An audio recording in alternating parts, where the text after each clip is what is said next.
CEO fired a single dad for being late. Then her manager said, he spent all night fixing her Ferrari. Yolanda Ferris fired Owen Castellano at 8:07 inches the morning.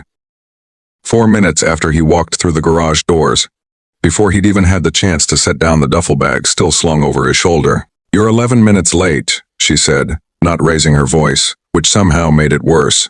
"This is the third time this month. I run a shop that services six-figure vehicles for clients who don't tolerate excuses, and I can't have a technician I can't rely on. I'm sorry, Owen, you're done." Owen stood in the middle of the garage floor, exhaustion sitting behind his eyes like sediment, and didn't argue. He'd learned, over 11 months working under Yolanda's ownership of Ferris Automotive, that arguing rarely bought him anything, except a longer version of the same outcome. He set the duffel bag down slowly, nodded once, and started toward the lockers to collect his things. He was 38, a single father, raising his 9-year-old son Mateo alone, since a custody arrangement 2 years earlier had left him with full-time responsibility and half the household income he used to have. He'd taken the job at Ferris Automotive because it was the best-paying shop in a 50-mile radius willing to work around a coach parent's unpredictable schedule. And he'd been late 3 times in 11 months each time. He knew, for reasons that would have sounded like excuses to anyone who hadn't lived them. He didn't explain this morning's reason either. He simply walked toward the lockers, jaw tight, already calculating how he was going to make rent. Yolanda Ferris had inherited the shop from her father 2 years earlier, and had spent every day since trying to prove to a clientele of wealthy collectors and dealership partners that a woman in her 30s could run a performance and luxury vehicle service center as tightly as her father had. She was 35, sharp, private about her own pressures, in a way that made her occasionally harder on her staff than the moment strictly required.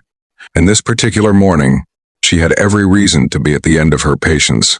The shop's most important client, a private collector named Whitford Lang, had brought in his Ferrari the previous afternoon with an intermittent electrical fault that had already stumped 2 other shops in the city. Lang was flying out that evening to a concours event 3 states away, expected to drive the car himself onto a transport trailer at 10 a.m. sharp.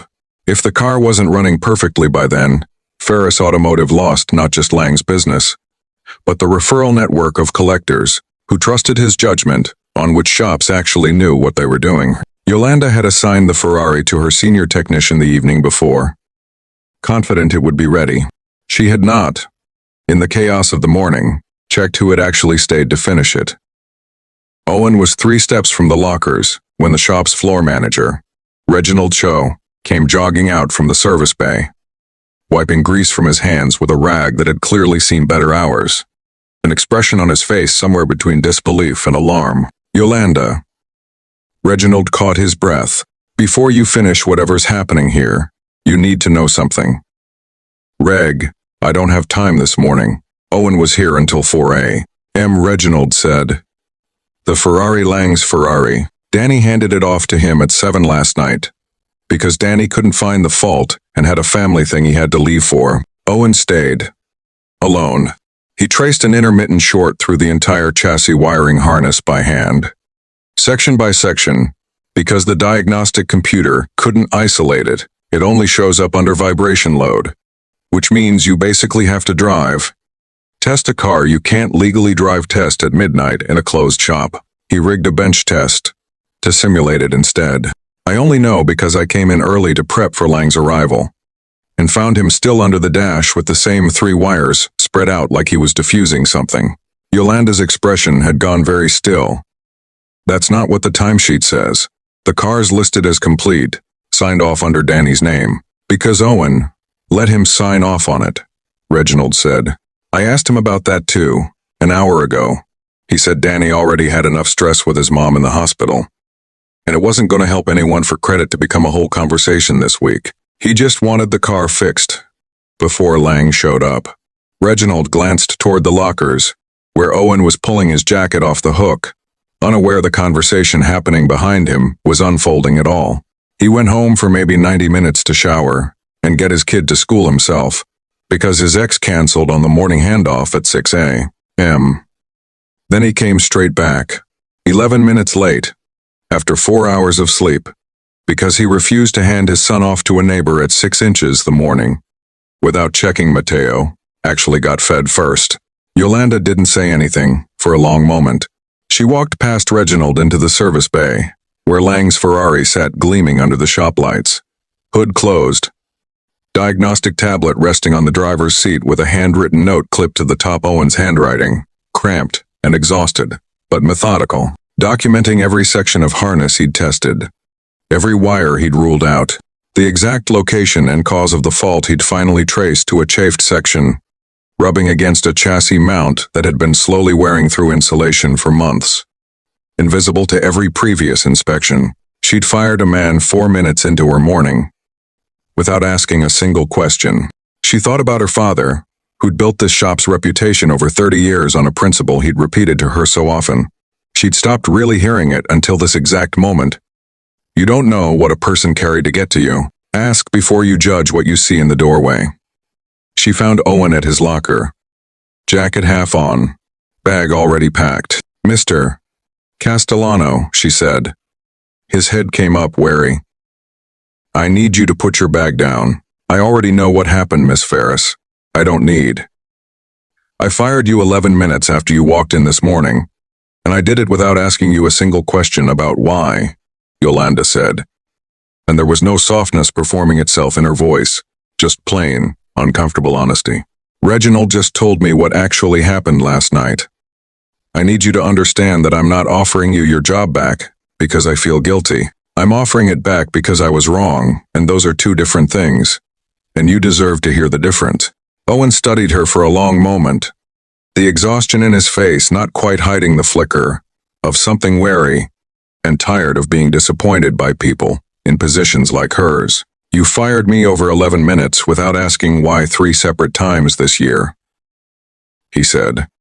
That's not a one-time mistake, Miss Ferris. That's a pattern I've been living inside of. You're right, Yolanda said, and didn't flinch from it. It is.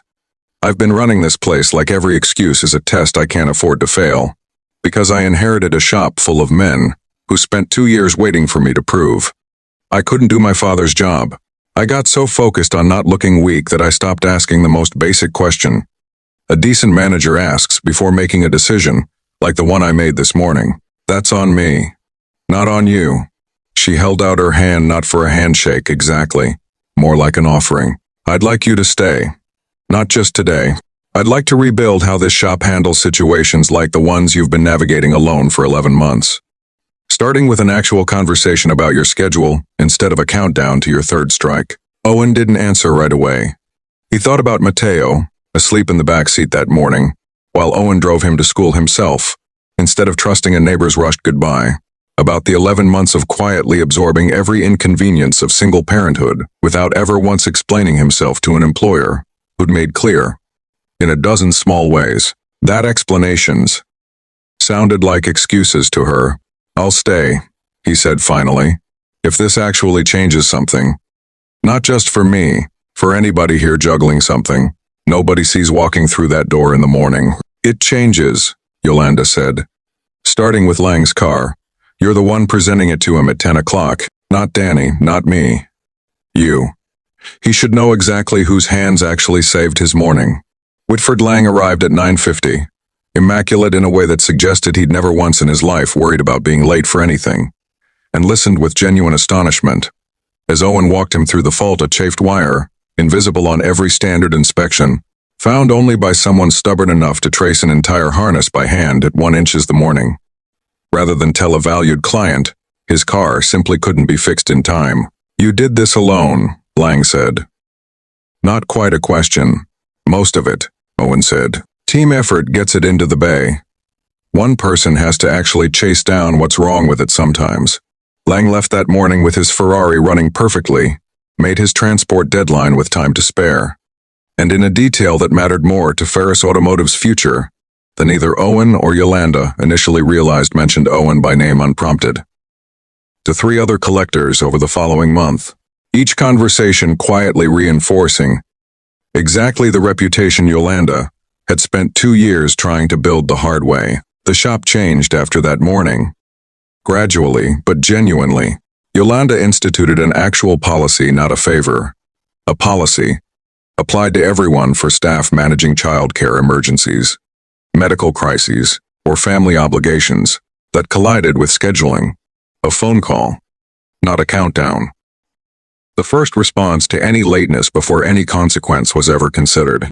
Reginald, who'd taken the risk of speaking up that morning instead of staying quiet, got a promotion to shop supervisor within the year, a decision Yolanda made specifically because she wanted someone in that role who'd proven he'd rather tell her an uncomfortable truth than let a good employee walk out the door over a misunderstanding.